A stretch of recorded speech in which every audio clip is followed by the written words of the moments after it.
Hey everyone, we have Coach Forbes with us. We will start with an opening statement and then move to questions. Yeah, I thought it was a really gritty, gutty win for our team today. We stayed resilient for the whole game. We didn't end the game the way we like to end the game. We didn't shoot the ball from the free throw line very well in the second half. And that was, we were putting pressure on them on the rim against the zone in the second half. But we weren't converting at the line. And I think we were 3 for 8 down the stretch at the line. And then we had 3 really poor turnovers in regulation to end the game. Zay had a couple and C had one, but then we just found a way to tough it out, man. We made a great defensive play to steal it. And then we made a nice call timeout, got a good look at a bucket right underneath. I thought Dallas Walton played outstanding the entire game, not only on offense, but on defense. He was a rim protector. And then in overtime, we went 3 for 6 from the field in overtime. They went 1 for 8, and that was the game. And we had 19 assists on 25 19 assists on 25 baskets. So we really did a good job of sharing the ball. They got a really good team. They're hard to guard. The Jimmy Boeheim and Buddy Boeheim, those guys are really good players. And Swider can really shoot it, and Gerard, they caused a lot of problems. I thought it was really big to get Edwards out of the game. But all in all, it was a really good defensive effort for us, holding them to 36% from the field and 27 from 3.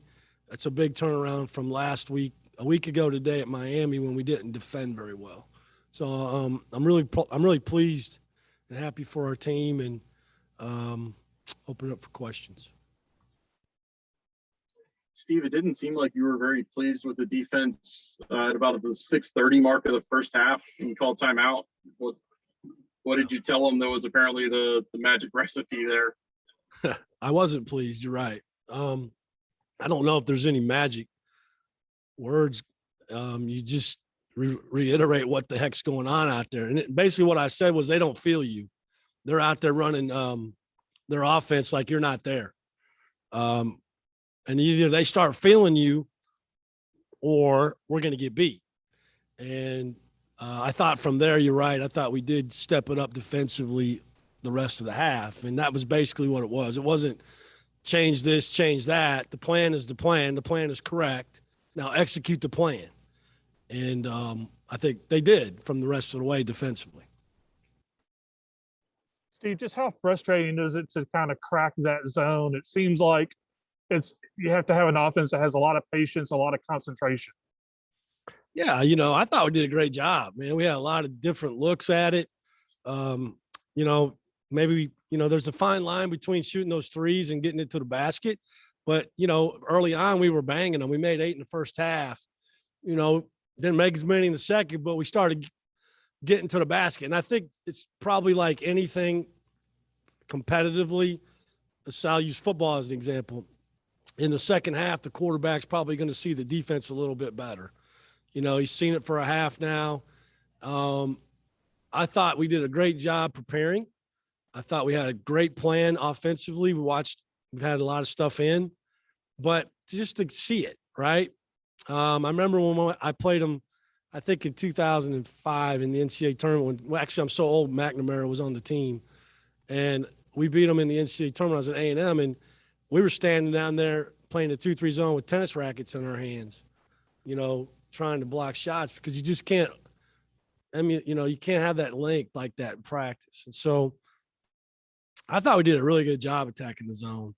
I thought we got great looks inside and out, and I think that's probably why we won the game. Steve, it seemed the fans enjoyed the Talladega Nights promotion, and it looked like it might have been the best crowd that you guys have had all year. Duke's coming in next week. What do you anticipate? Well, first off, since last year you didn't get the experience with fans, what was tonight or today like for you, and what do you anticipate it might be like Wednesday? Well, I thought it was incredible today. That helps us win the game, right? Home court advantage. And I'm so proud of the people that came today. And thank you, and keep coming back. keep coming back. And the students are just getting back now. But they've been gone so long. We were playing like Western Carolina, I think, when they left or something. I don't know. I don't remember that far back. But yeah, the Joel, that's why I came here, fellas. It's a basketball tradition, the Joel on fire. We're getting there. We're getting there. We're getting there. And we got a fun team to watch. And they play hard. They play the right way. And so I would anticipate that every game moving forward, as Duke included, we'll get more and more fans in this arena.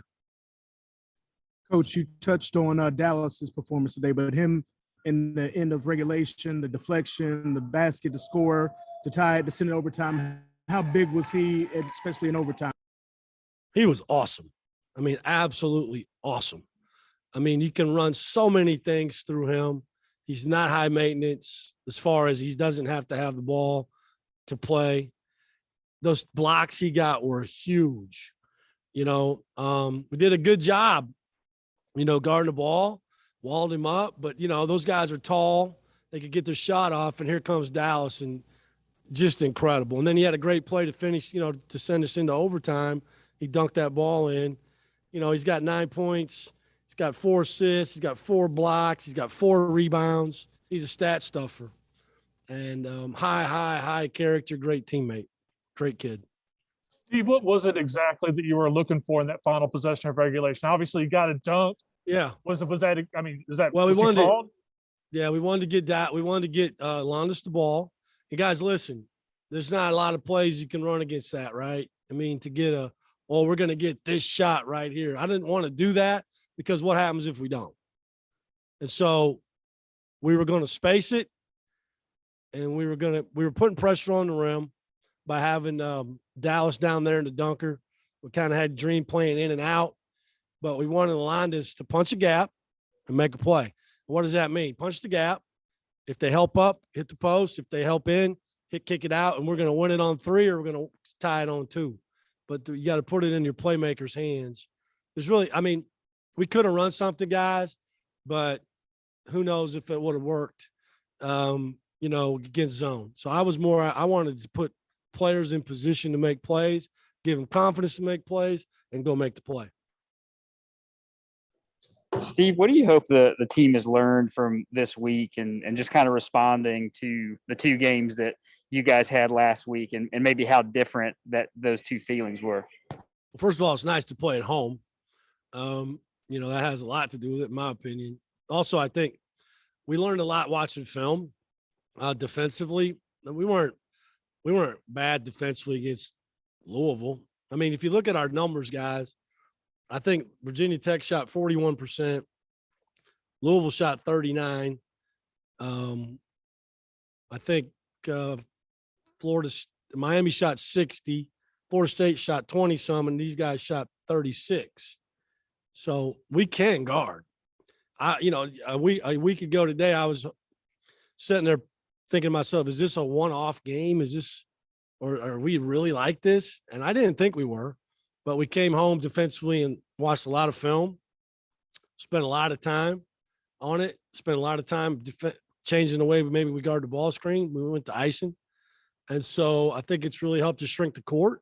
So we've come a long ways. The offense has never really left us. We can score. We're going to be able to score baskets, fellas. It's just if we can defend at a high level and continue to rebound, we got a great chance. Kind of going off the point you made about Dallas, obviously the on-court thing everybody saw, but as far as just maybe the steadiness those older guys provide in tight games like this, what do you see from them in these late moments that help to contribute to a win? Extreme calm, like no panic, confidence in each other, encouraging each other, knowing, having that feeling we're going to win the game. Zay came to me after Dallas dunked it and said to me, Coach, I'm going to make this up in overtime, because he was feeling bad. And I got on him hard about, hey, listen, when you get a loose ball and you're up, we got to stop. And we were ahead. I don't remember if it was a block shot or whatever, and Zay got the ball right in the middle of the court. You don't dribble that ball. you possess that ball with two hands because you don't know where everybody's coming from behind, and you just possess it. That was a bad turnover. Stepping out of bounds, it's hard, man. We're trying to space, but they got a really great. And the reason why I'm telling you that is, I thought they had great next play mentality. Like, I'm on them, and then they move on to the next play. And I think that's why we were successful. Anyone have anything else for Coach? All right, thanks, Coach. Anybody save me any t-shirts? I haven't seen one yet. We got one for me? Deacon Diga, or whatever it is. See you. Thank you. All right, we have Alondis Williams with us, and we will open the floor for questions. Hey, Alondis, I guess we'll start with the obvious. Just walk us through that final play of regulation. What was kind of the call, and what were you seeing? Just getting the ball in the hole, like I just seen my big man, both of them on each side just open, that 2-3. So I was just like, this big in the middle, he just gonna have to make the best decision in his life. So I just threw it the fastest I can to Dallas, and he caught it and he dunked it, and that was the end. You feel me? Alondis, you were 2 for 6 from the line before those 2 makes in overtime. What was your mindset as you stepped to the line there? What were you thinking about? I was just like, this ball better go in the hole. I was already mad I was missing all the other free throws because I'm an okay free throw shooter. I ain't gonna say okay, I'm a good free throw shooter. So I was just mad that I was missing them at first. So I was like, the ball better go in this time. My team need me right now. Alondis, how much toughness do you think you guys showed down the stretch, leading in the second half, then falling behind and getting the game tied, and then winning in overtime? What was the question? How much toughness do you think you guys showed? I feel like we showed a lot of toughness. Like we always work on these things in practice. Like these situations. So not to back down and not be tired. I feel like we showed a lot of toughness by just going out there, locking defense down and stuff like that. So it was good. Alondis, what do you imagine this place is going to be like when Duke comes to town?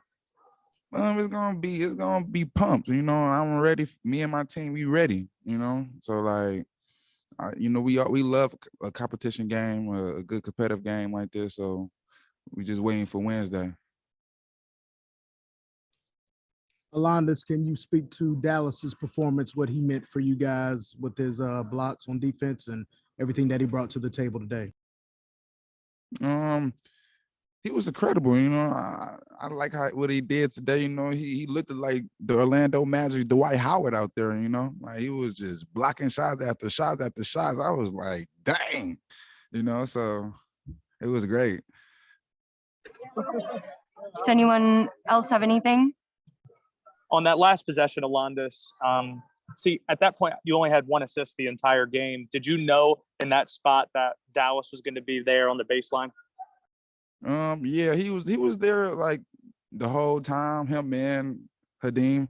It was just at first I just didn't want to force a turnover or like them not being ready. So I was just telling them before times like, I might sling the ball to y'all, just be ready. So because I know one pass I threw to him, I threw it too fast and it went out of bounds and hit his fingers. So I knew he was ready this time. So I just threw it fast again and he caught it and he slammed it.